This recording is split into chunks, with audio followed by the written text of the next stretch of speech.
Welcome to to New England. My name is Devon Lee, and my guest today is my mother. Thank you for being here.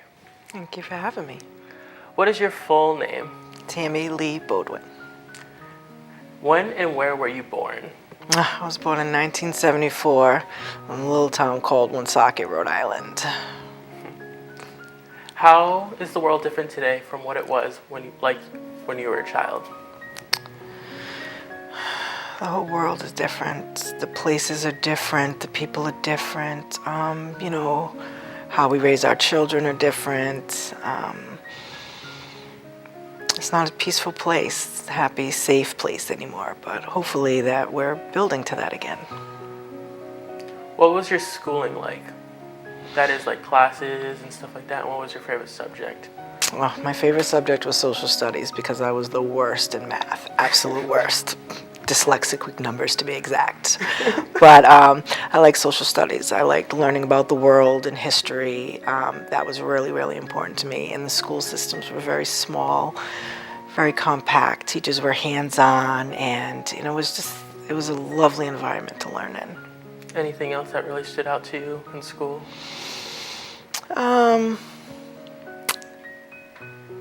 Not really far as school-wise, no.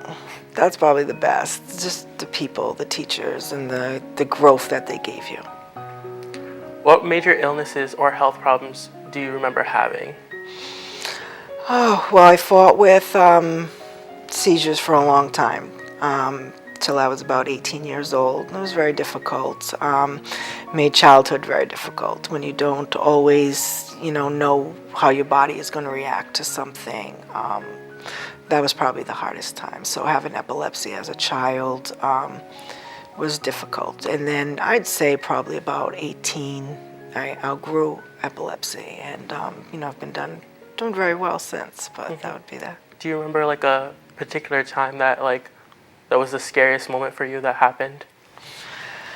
I remember when I was a little girl, my grandmother had an apartment, and back in the day, we had tons of family living there. Grandmother with 16 kids, of course.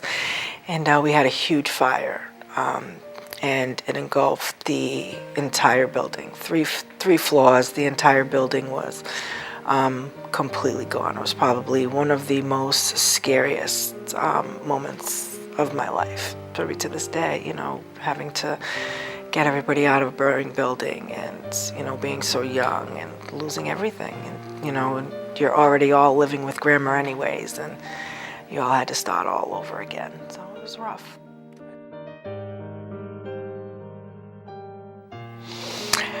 I remember my grandmother like it was yesterday. My grandfather too.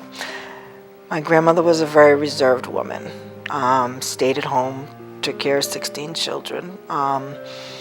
She was that caretaker for us, and she always talked about the things that she wanted to do, but not things that she ever got to do, because we came from a family of poverty, you know what I mean, and we had to build ourselves up from nothing. We weren't born with anything. So my grandmother just instilled in being grateful for everything that we have in the present, and always never taking anything for granted.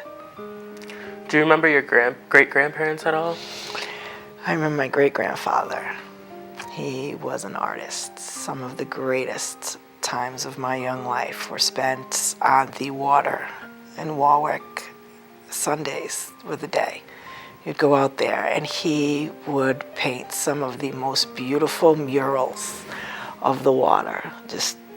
You could just stare at that painting and feel like you were standing on a beach somewhere with the sun gazing down and the birds in the sky. It was just absolutely beautiful. And then we'd leave my grandfather's house.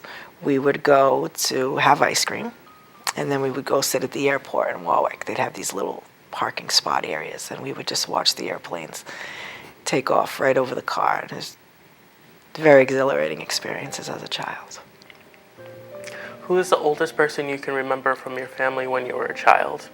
That would probably have to be my great-grandfather, because the longevity in the family isn't long. So we don't really have any, I can't say we've had any, grandparents or aunts or uncles that have really surpassed a high age. What would you consider to be the most important invention during your lifetime? The cell phone with the GPS on it. Like, I mean, I don't even know how people delegated streets or got from point A to point B without a GPS. I mean, that's probably my lifeline, is my GPS. I hear you on that one.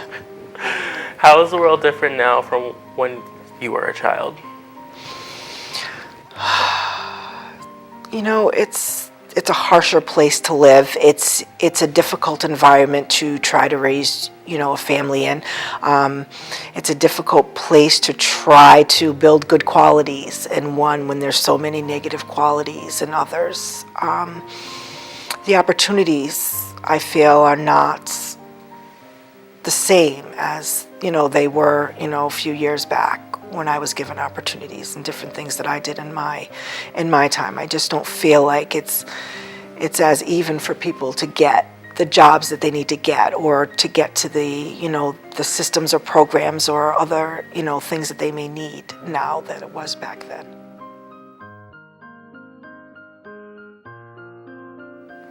Do you remember anything that your children did when they were small that really amazed you? I would have to say, God, what grade were you in? I don't remember, 5th grade maybe. Oreo. You wrote a story. 3rd grade. Was it 3rd grade? Okay, see, I have a horrible memory. But in 3rd grade, you wrote the cutest little story about Oreo. You bit me like Oreo. I remember that story. You laughed about it. You were very serious about that story, and you put a lot of heart into it, and you got an A on it. But it was just the way that you wrote it, and you how you always accentuated how the cat bit you, Oreo bit you like meat. That. What world events had the most impact on you growing up? Did any of them personally affect the family? I would say the war was hard because, like I said, my grandmother had 16 kids, so, we have a lot of vets in the family. So we lost, my grandmother lost my great step-granddad. Lost him in the war. And then there were uncles, Uncle Joe, and there was another one that was lost in the war, which was really hard, and it was hard for the family. That's the most impactful that happened to me because I was so young that I really don't remember too much about it. How would you define the American dream?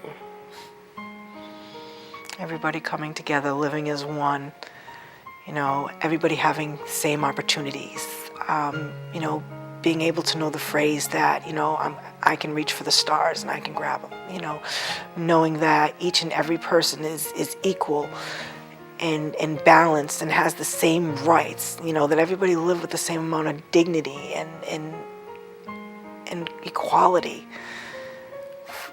For the world to be as balanced as it was when I was a little girl. The American dream, everybody just living together and being happy. That sounds like the American dream to me too.